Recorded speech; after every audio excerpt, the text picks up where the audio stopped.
Seventh day Adventist college church की तरफ से आप सबका इस आराधना में स्वागत करते हैं और अपने विश्वासी भाइयों के लिए प्रार्थना करते हैं कि प्रभु उन्हें बहुतायत से बरकत दे। आइए आज के संदेश में आने से पहले प्रार्थना में आएंगे।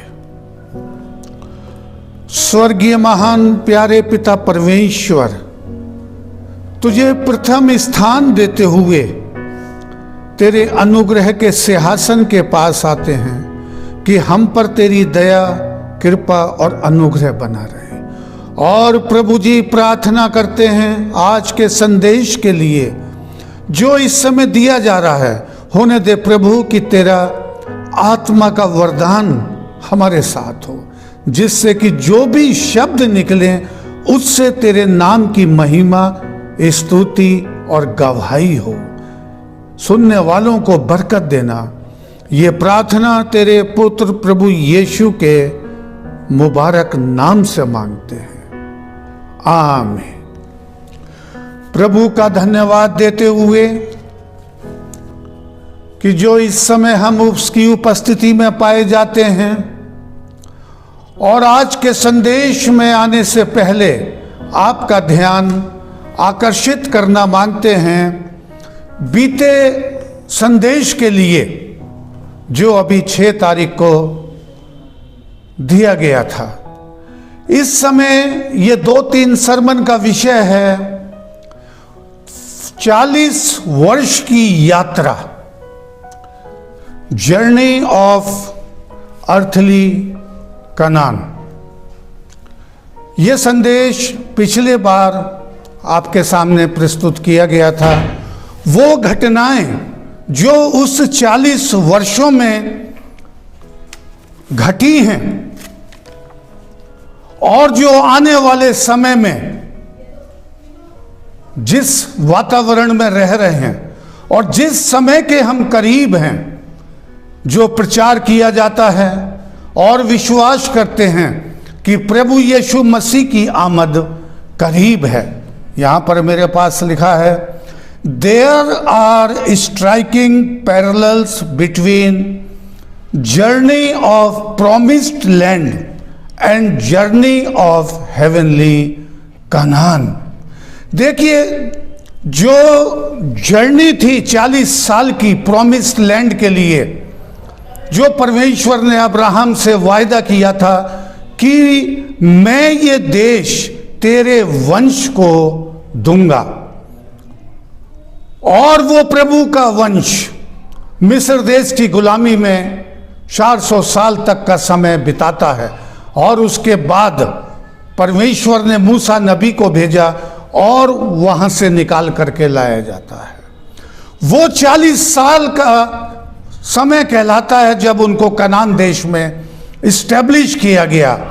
तो इस संदेश को जो बीते सप्ताह में दिया गया था कि earthly Kanan versus heavenly Kanan, दोनों में समानताएं हैं, और उन समानताओं को आज हम जो है देखेंगे।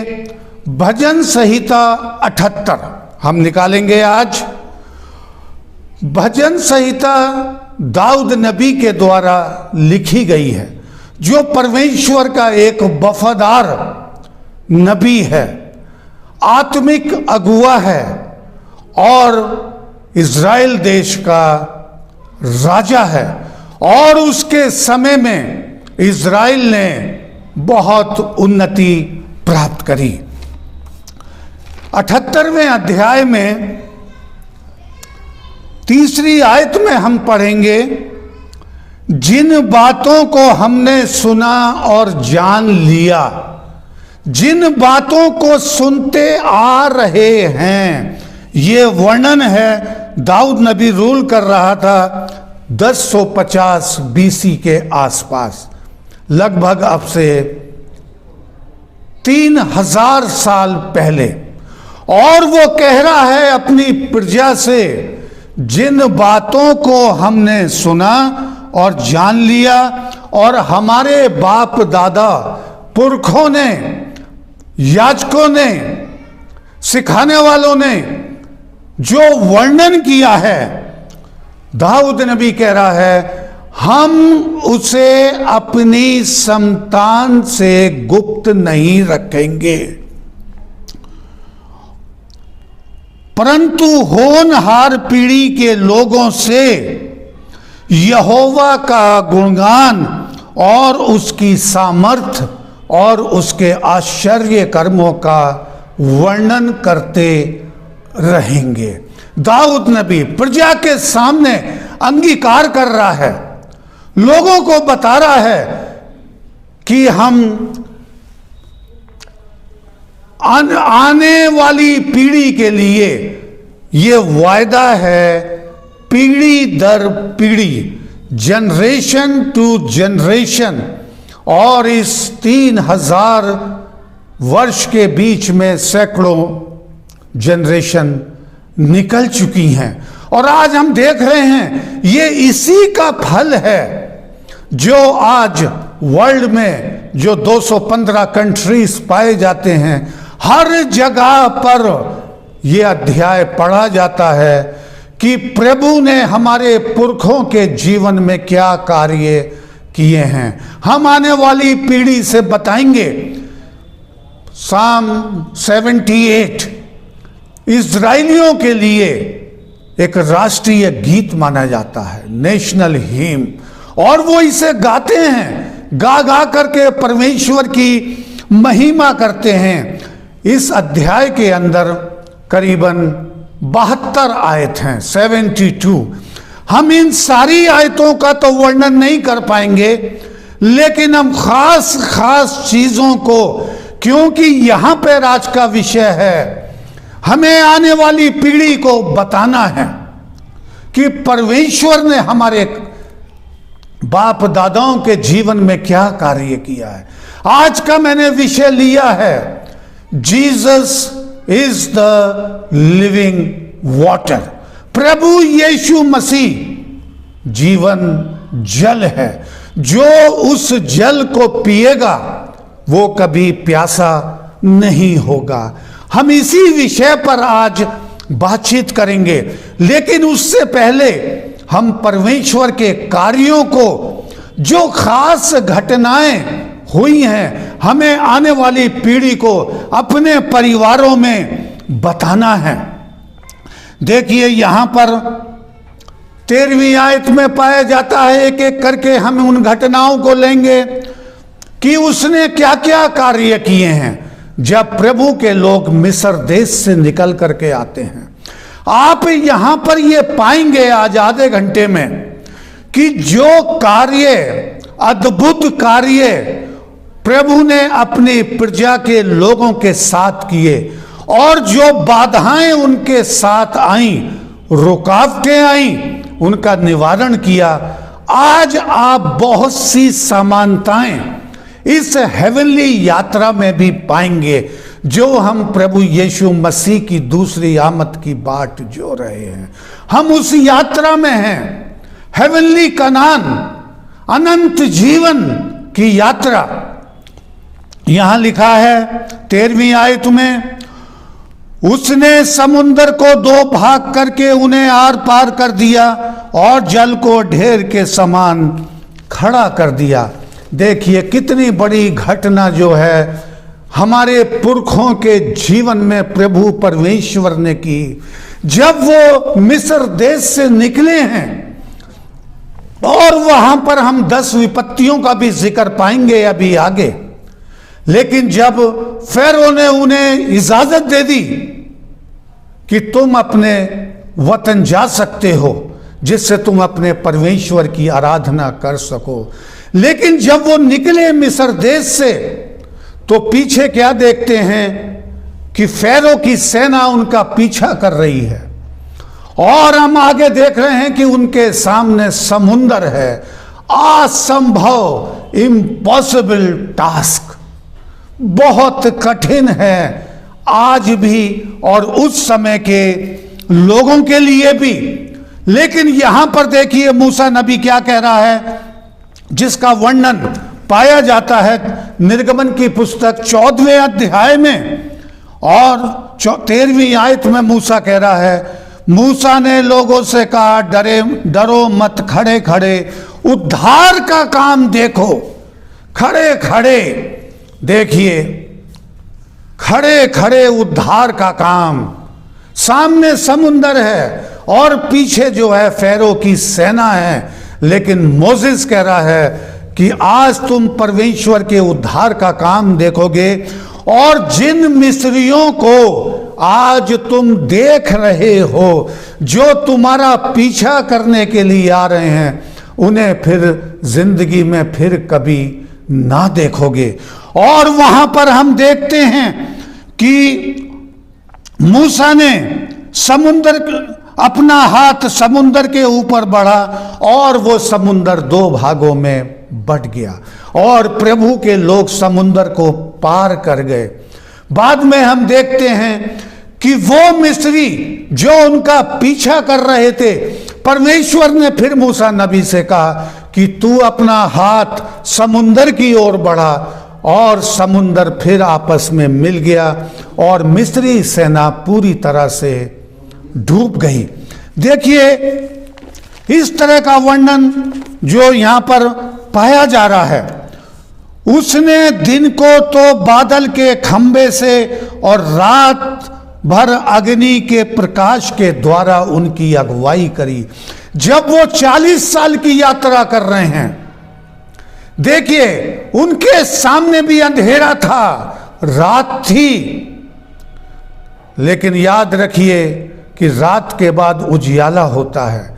लेकिन यहां पर हम देख रहे हैं कि रात के समय बादल के खंबे के रूप में जो है, और ये पाया जाता है निर्गमन की पुस्तक 13वां अध्याय और उसकी 20वीं आयत में, दिन के समय बादल का खंबा और रात के समय आग का खंबा, जिससे कि वो रात को देख सकें और दिन में सूरज की गर्मी से तड़पन ना हो। आज इस 78वें अध्याय से दाऊद नबी यही फरियाद कर रहा है कि हम आने वाली पीढ़ी को जनरेशन टू जनरेशन, पीढ़ी दर पीढ़ी परमेश्वर के कार्यों का वर्णन करेंगे।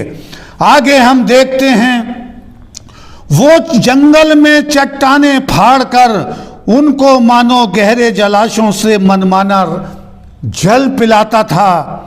उसने चट्टान से भी धाराएं निकाली और नदियों का सा जल बहाया। इस 40 साल की यात्रा में उसने चट्टान से जल पिलाया।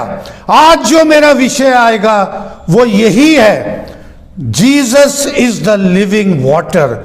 जीवंत प्रभु यीशु मसीह जीवता जल है चट्टान से। अभी इसके लिए इस विषय पर अभी थोड़ी देर के बाद आएंगे कि प्रभु यीशु मसीह जीवन जल है।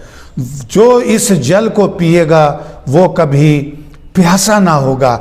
हम उन कार्यों पर वर्णन कर रहे हैं जो पिता परमेश्वर ने उस 40 साल की यात्रा में, जब वो अर्थली कनान की तरफ वायदा किए हुए देश की तरफ जा रहे हैं, जो परमेश्वर ने वायदा किया है। आज भी परमेश्वर ने हमसे वायदा किया है उस हेवनली कनान के लिए, आसमानी बादशाहत के लिए। आज वो हमारे माथे पर मोहर लगा रहा है। आगे हम इस कार्य को हम देखेंगे। 24वीं आयत में हम पाएंगे, यहां पर हमने देख लिया, उसने पानी भी पिलाया। असंभव कार्य उनके जीवन में किया। समुंदर को पार करके वो चले गए और बादल के खंबे और आग के खंबे के रूप में रोशनी देता रहा, छाए देता रहा, चट्टान से पानी पिलाता रहा। और हम देखते रहेंगे जो खास खास घटनाएं, जो असंभव कार्य, अचरज के कार्य, अद्भुत कार्य परमेश्वर ने उनके जीवन में किए। इन सब अद्भुत कार्यों से इसमें सब समानताएं हैं हेवनली जर्नी में, जिस हेवनली जर्नी में हम चल रहे हैं और आने वाले समय में चलेंगे, हमारे सामने धूप भी होगी, हमारे सामने अंधेरा भी होगा, हमारे सामने पानी की समस्या भी होगी। और आगे कह रहा है 24वीं आयत में, और उनके लिए खाने को मन्ना बरसाया और उन्हें स्वर्ग का अन्न दिया। मनुष्य को स्वर्गदूतों की रोटी मिली और उन्होंने मनमाना भोजन किया। देखिए, ये पाया जाता है 24 और 25वीं आयत में। उस बेयाबान जंगल में 40 वर्ष की सफर में उन लोगों के लिए जो कि 15 से 20 लाख थे, स्त्री बच्चे समेत, पुरुष समेत, और जानवर अलग थे, यहां पर वो कह रहा है कि आसमानी खाना खिलाया। जो खाना स्वर्गदूत खाते हैं वो भोजन दिया जो है परमेश्वर ने उनके लिए। आगे यहां पर कहा जाता है, और उनके लिए मांस धूल के समान बहुत बरसाया। जब उन्होंने फरियाद करी कि हम तो मिस्र देश में बटेर तीतर खाते थे, मांस खाते थे, और परमेश्वर ने उनके लिए समुंदर के बालू के समान अनगिनत पक्षी भेजे। देखिए, परमेश्वर उनके खाने की व्यवस्था भी कर रहा है। आगे हम पाते हैं भजन संहिता 78 में ही 44वीं आयत, उसने तो मिस्रियों की नदियों को लहू बना डाला और वे अपनी नदियों का जल ना पी सके। उसने उसके बीच में डांस भेजे जिन्होंने उन्हें काट खाया। उसने मेंढक भी भेजे जिन्होंने उनका बिगाड़ किया।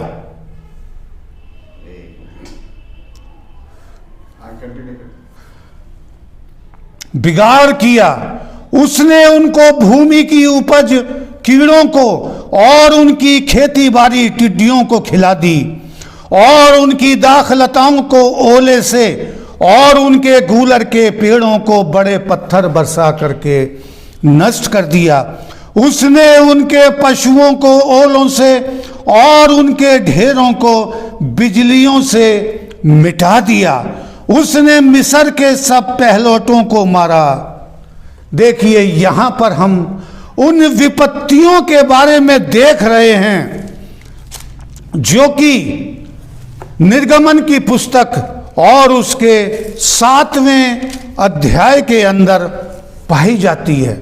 जब परमेश्वर ने मूसा नबी को मिस्र देश में भेजा और मूसा और हारून जब फैरो के पास जाते हैं और कहते हैं कि प्रभु के लोगों को जाने दे, तो 7वें अध्याय में 19वीं आयत में यहां पर हम देखते हैं 7वें अध्याय में फिरौन बादशाह कहता है कि तू कौन है और यहोवा तेरा परमेश्वर कौन है, मैं नहीं जानता। और उसने प्रभु के लोगों को निकलने नहीं दिया। मोसेस बार बार रिक्वेस्ट कर रहा है कि तू प्रभु के लोगों को जाने दे ताकि वो यहां से निकल करके जंगल में जाकर जीवते परमेश्वर की आराधना कर सकें, उसके लिए बलिदान चढ़ा सकें।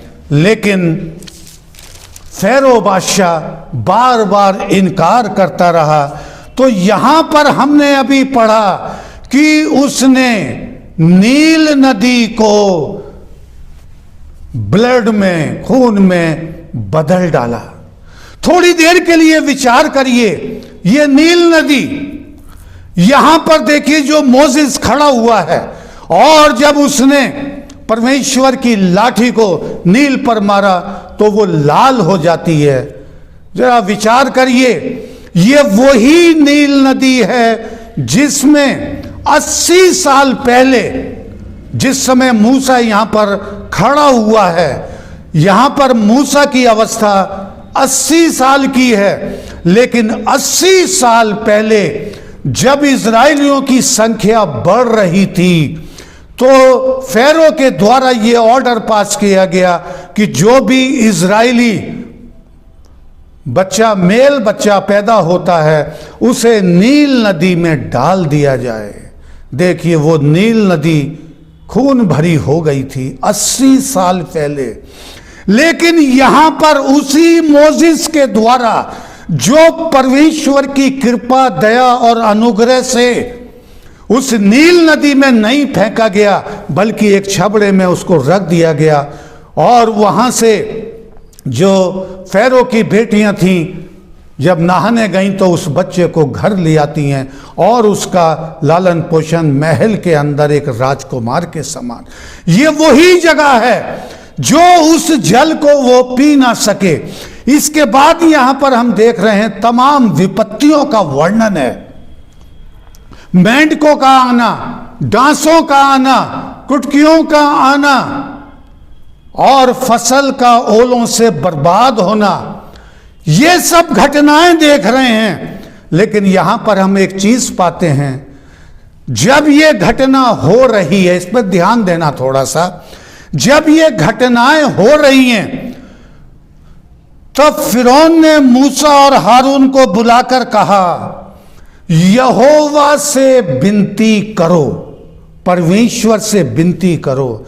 देखिए एक वो राजा जिसने पहले कहा कि मैं ना तुझे जानता और ना तेरे परमेश्वर को। मोसेस कह रहा है कि प्रभु के लोगों को जाने दे ताकि वो प्रभु की आराधना कर सकें, उसके लिए बलि चढ़ा सकें। लेकिन जब ये घटनाएं हो रही हैं, ये विपत्ति आ रही है, देखिए परमेश्वर के लोग जो वहां पर पाए जाते हैं, यहां पर ध्यान देना और पूरा अध्याय पढ़ना, 7वां, 8वां और 9वां, 10 विपत्तियों का वर्णन है। लेकिन परमेश्वर के लोगों के ऊपर वो विपत्तियां नहीं आई। देखिए 3 दिन का अंधेरा छा जाता है, 3 रात वो देख ना सके। लेकिन परमेश्वर का वचन बिल्कुल साफ कह रहा है यहां पर कि इजराइली के लिए उनके घरों में अंधेरा नहीं था। कुछ दिन पहले मैंने आपको जो है छठी मोहर के अंदर मोहर लगने का कार्य बताया, जहां प्रधान स्वर्गदूत कह रहा है कि जब तक हम प्रभु के लोगों के माथे पर मोहर ना लगा दें तब तक 4 स्वर्गदूतों से कह रहा है कि हवाओं को थामे रहना। यहां पर आप देखिए समानताएं जो मैंने बोला था, striking parallels between journey of promise and journey of heavenly Kanan.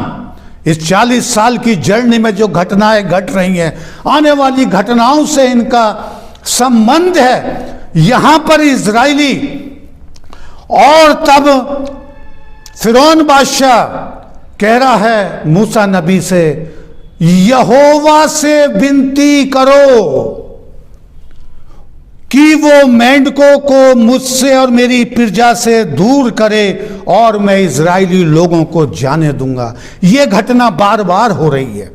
जो फेरो विपत्ति के समय कह रहा है कि मैं इजरायलियों को जाने दूंगा, और जब विपत्ति समाप्त हो जाती है तो वो मना करने लगता है।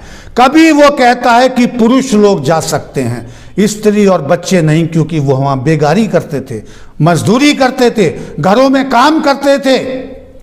कहीं कहीं पर वो कह रहा है इन्हीं अध्याय में कि स्त्री और पुरुष दोनों जा सकते हैं, लेकिन तुम्हारे जानवर नहीं जाएंगे। लेकिन मूसा नबी कह रहा है कि हम जानवरों को साथ लेके जाएंगे ताकि हम अपने जानवरों की बलि चढ़ा सकें। ये देखिए यहां पर जो है विपत्ति भी आ रही है, और देखिए परमेश्वर उसका अनुसंधान भी कर रहा है, रास्ते में से भी निकाल रहा है। इन विपत्तियों के वर्णन हम कर रहे हैं, और आगे हम देखते हैं। देखिए ये घटनाएं हैं, आप ये मान के चलिए जब ये हेवनली जर्नी का सफर है, मोहर लगने का कार्य चल रहा है, पैरेलल, समानताएं हैं। देखिए 7वें अध्याय में मोहर लगने का कार्य हो रहा है और हम 16वें अध्याय में जब प्रकाशित वाक्य में आएंगे तो वहां विपत्तियों का वर्णन करेंगे जिसको हमने अभी टच नहीं किया है। बिल्कुल सेम वो 10 हैं और आने वाले समय में 7 हैं, लेकिन जिनके माथे पर परमेश्वर की मोहर लगी होगी वो उसी तरह से बच निकलेंगे जिस तरह से इजराइलाइट्स जो है मिस्र देश से निकल जाते हैं। आगे हम देखते हैं 55वीं आयत। बहुत कहीं कहीं से हम परमेश्वर के अद्भुत कार्यों का वर्णन कर रहे हैं। उसने उनके सामने से अन्य जातियों को भगा दिया, अन्य जातियों को जो उनके ऊपर आक्रमण करने के लिए आती थी। यहां पर देखिए हम निर्गमन के 17वें अध्याय में हम देख रहे हैं अमालेकियों पर विजय। जब इस यात्रा में ये लोग चल रहे थे, ये 40 साल की यात्रा का वर्णन है और अमालेकियों ने अकारण परमेश्वर के लोगों के ऊपर युद्ध किया। और यहां पर देखिए मोसेस क्या फरमा रहा है, और मैं कल परमेश्वर की लाठी हाथ में लिए हुए पहाड़ की चोटी पर खड़ा होऊंगा। 17वां अध्याय है निर्गमन की पुस्तक और उसका 10वीं आयत है। और मूसा, हारून और हूर पहाड़ी की ओर चढ़ गए और यहोशू युद्ध करने के लिए निकल गया, वो तलवार चलाता रहा। इन घटनाओं को देखिए, इन सारी घटनाओं का आने वाली घटनाओं से संबंध है। मूसा नबी इस अध्याय में पहाड़ की चोटी पर प्रभु की लाठी लिए हुए, प्रभु यीशु मसीह उसकी लाठी लिए हुए वो वहां पर खड़ा हुआ है। बताया जाता है इसी अध्याय में, जब तक उसके हाथ ऊपर रहे तब तब इजरायली जीतते रहे, और जब जब उसके हाथ नीचे आते चले गए अमालेकी जीतते रहे। देखिए ये घटनाएं, इसलिए दाऊद नबी कह रहा है आने वाली पीढ़ी को हमें बताना है कि परमेश्वर ने हमारे पूर्वजों के बाप दादाओं के जीवन में कौन कौन से अद्भुत कार्य किए हैं। देखिए हाथ ऊपर, परमेश्वर के लोग जीत रहे हैं और ये हाथों का ऊपर होना दर्शा रहा है प्रभु यीशु मसीह की ओर, परमेश्वर की ओर, और वो जीत रहे हैं। और हाथ नीचे थक गए। हारून और हूर ने उसको ईंटों का सहारा लेकर खपच्चियों से हाथ बांध दिए। घटनाएं देखिए किस तरह से अद्भुत कार्य हो रहे हैं। और ये विषय है journey of earthly Kanan versus journey of heavenly Kanan. Heavenly Kanan की यात्रा में भी पानी पीने की समस्या भी होगी, खाने की भी समस्या होगी, दुश्मन आकारण अटैक भी करेंगे, जिस तरह से परमेश्वर के लोगों के ऊपर अमालेकी जो है अटैक कर रहे हैं। आगे हम यहां पर देखेंगे 78 में, अन्य जातियों को निकाल दिया और इज़राइल के गोत्रों को उनके डेरों में बसा दिया। ये है देखिए फिनिशिंग 40 साल की। मिस्र देश से नीचे लेकर के चलता रहा। बहुत सी घटनाएं हैं, कुछ घटनाओं का जिक्र किया है आधे घंटे का समय देखते हुए, और उन्हें बसा दिया गया। जो पिछले बार मैंने वर्णन किया था कि जब वो यरदन नदी के पास थे और यरदन नदी तेज बह रही थी, यहोशू कहता है कि तुम अपने आप को पवित्र करो, कल प्रभु तुम्हारे जीवन में अद्भुत कार्य करेगा। क्योंकि प्रभु हमको उस आसमानी कनान की तरफ ले जाना मांगता है, उसका वायदा है। प्रभु यीशु मसीह ने कहा है मैं अंत तक तुम्हारे साथ हूं। आज प्रभु यीशु मसीह हमारे साथ है। आइए हम फिर जो है उसी पे आ जाते हैं जो हमारा विषय था कि Jesus is the living water. प्रभु यीशु मसीह जीवता जल है, जो यहां पर हमने अभी पढ़ा था 15वीं आयत। वो जंगल में चट्टानें फाड़ कर और महनों गहरे जलाशयों से मनमाना जल पिलाता था। यहां पर देखिए हम आ जाएंगे, ये पाया जाता है निर्गमन की पुस्तक और 15वें अध्याय में और 17वें अध्याय में। कड़वा पानी मारा, जब पहुंचे पानी ना पी सके, लेकिन जब वहां पर पानी के अंदर परमेश्वर ने कहा कि तू इसमें एक पेड़ डाल, और वो पानी ना पी सके क्योंकि पानी कड़वा था। जब उसमें वो पेड़ डाल दिया गया, पानी मीठा हो जाता है, जो कि दर्शाता है पेड़ प्रभु यीशु मसीह।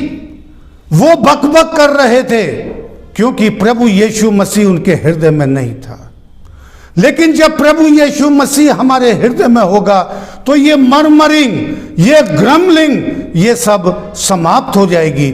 और प्रभु ने उनके लिए वहां पर एक नियम ठहराया 26वीं आयत में, यदि तू उसकी आज्ञाओं पर कान लगाए और उसकी सब विधियों पर माने। इस विषय को मैं अगली बार लूंगा, इसलिए मैं ज्यादा रोशनी इस पर नहीं डालूंगा। सब आज्ञाएं, परमेश्वर की व्यवस्था यहां पर अभी चल रहा है कि चट्टान से जल पिलाया, जो आज का विषय है कि प्रभु यीशु मसीह जीवता जल है। 17वीं आयत में देखते हैं कि फिर उन्हें प्यास लगी और प्रभु ने मूसा से कहा कि चट्टान पे लाठी को मार। और जब चट्टान पे लाठी मारी गई तो चट्टान में से जल निकला, और ये चट्टान प्रभु यीशु मसीह है, जिसको कि हम पहली कुरिन्थियन में देख सकते हैं। चट्टान का जल 40 वर्षों तक वो चट्टान का जल पीते रहे। प्रभु यीशु मसीह उनके साथ था, प्रभु यीशु मसीह उनके आगे आगे चल रहा था, क्योंकि यहां पर पौलुस रसूल बहुत साफ शब्दों में वर्णन कर रहा है। पहला कुरिन्थियन 10वां अध्याय और 4थी आयत, और सबने एक ही आत्मिक जल पिया और वे उस आत्मिक चट्टान से पीते थे जो उनके साथ साथ चलती थी, और वो चट्टान प्रभु यीशु मसीह था। बिल्कुल साफ, प्रभु यीशु मसीह जीवता जल, जो उस जल को पिएगा वो कभी प्यासा नहीं होगा। देखिए यहां पर हम 78वें अध्याय में देख रहे थे, और उसकी 5वीं आयत, ये प्रभु के कार्य हैं। चट्टान का जल पिला रहा है, खाना खिला रहा है, अमालोकियों से रक्षा कर रहा है, बसा रहा है, और तमाम विपत्तियां मिस्रियों पे आ रही हैं और प्रभु के लोगों पर किसी विपत्ति ने टच नहीं किया। लेकिन 5वीं आयत में कह रहा है, उसने तो याकूब में एक चितौनी ठहराई और इज़राइल में एक व्यवस्था चलाई। 5वीं आयत, व्यवस्था चलाई, जिसके विषय हमारे पितरों को आज्ञा दी कि तुम इन्हें अपने अपने बाल बच्चों को बताना।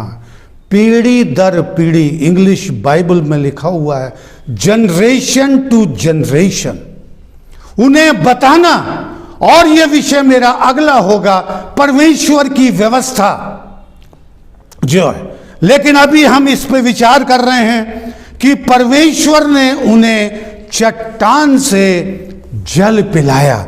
देखिए यहां पर हम देखते हैं इस जल के बारे में प्रभु यीशु मसीह। यूहन्ना की पुस्तक उसका 4था अध्याय, जब प्रभु यीशु मसीह की प्रचार यात्रा चल रही थी, 4थे अध्याय में हम पाते हैं 6ठी आयत में, और याकूब का कुआं भी वहीं था, अतः यीशु मार्ग पर थका हुआ उस कुएं के पास बैठ गया। अपनी यात्रा में चेले उसके साथ थे, कुएं पर बैठ गया। और उसके चेले भोजन की व्यवस्था करने के लिए चले गए। ये वही कुआं है जो याकूब ने बनवाया था। इतने में एक सामरी स्त्री जल भरने आई। यीशु ने उससे कहा, मुझे पानी पिला, क्योंकि उसके चेले भोजन लेने के लिए बाहर गए थे, नबी आए। तब उस सामरी स्त्री ने उससे कहा कि तू यहूदी होकर के सामरी स्त्री से पानी मांग रहा है, क्योंकि उन दिनों में सामरी और यहूदी एक दूसरे के साथ खाना पीना नहीं था। तब यीशु ने उसको उत्तर दिया, यदि तू परमेश्वर के वरदान को जानती। देखिए, परमेश्वर का वरदान, यही वरदान हम उस समय देख सकते हैं जब प्रभु यीशु मसीह ने पतरस से पूछा कि लोग मुझे क्या कहते हैं। उसने बताया, तू जीवते परमेश्वर का पुत्र प्रभु यीशु मसीह है। तो प्रभु यीशु मसीह ने उससे कहा, पतरस से, कि ये प्रकाशन तेरी ओर से नहीं, लेकिन ये प्रकाशन परमेश्वर की ओर से है। परमेश्वर का वरदान था पतरस के साथ। लेकिन यहां पर हम देख रहे हैं कि प्रभु यीशु मसीह कह रहे हैं, यदि तू परमेश्वर के वरदान को जानती और ये भी जानती कि वो कौन है जो तुझसे कह रहा है कि मुझे पानी पिला, तो तू उससे मांगती तो तुझे वो जीवन जल देता। अगर वो तुझसे मांगती, इसका मतलब यहां पर देख रहे हैं कि सामरी स्त्री के पास वो वरदान नहीं था जो वो प्रभु यीशु मसीह को पहचानती। आज मेरे और आपके पास वो वरदान है जो हम प्रभु यीशु मसीह को जीवता जल स्वीकार करते हैं, प्रभु यीशु मसीह को आदर्श चरवाहा स्वीकार करते हैं, प्रभु यीशु मसीह को जीवन का द्वार स्वीकार करते हैं, प्रभु यीशु मसीह को स्वीकार करते हैं कि वो हमारे गुनाहों को क्षमा करेगा। हम स्वीकार करते हैं कि वो हमें अनंत जीवन देगा। स्त्री ने उससे कहा 11वीं आयत में, हे प्रभु, तेरे पास जल भरने को कुछ नहीं है और कुआं गहरा है, तो फिर जीवन का जल तेरे पास कहां से आया। प्रभु यीशु मसीह कह रहा है कि यदि तू मुझसे जल मांगती तो मैं तुझे जीवन जल देता, जो आज का विषय है। Jesus is the living water, तो मैं तुझे जीवन का जल देता। तब स्त्री कहती है, क्या तू हमारे पिता याकूब से बड़ा है? क्या तू अब्राहम से बड़ा है? यीशु ने उसको उत्तर दिया, जो कोई ये जल पिएगा वो फिर प्यासा होगा, इस कुएं का जल, और जो जल हम रोजाना सुबह और शाम दोपहर पी रहे हैं, जो हमारे शरीर की आवश्यकता है।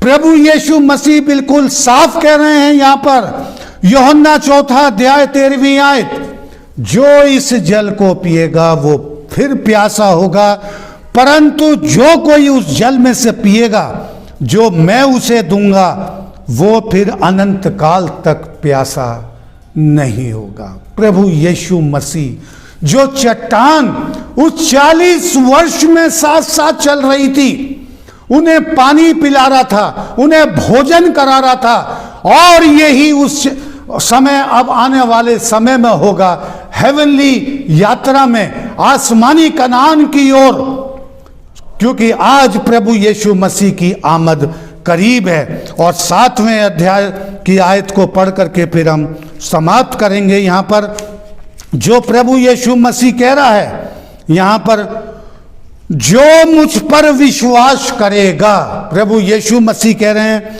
7वां अध्याय की 38वीं आयत, पवित्र शास्त्र में आया है, उसके हृदय में से जीवन के जल की धाराएं बहने लगेंगी।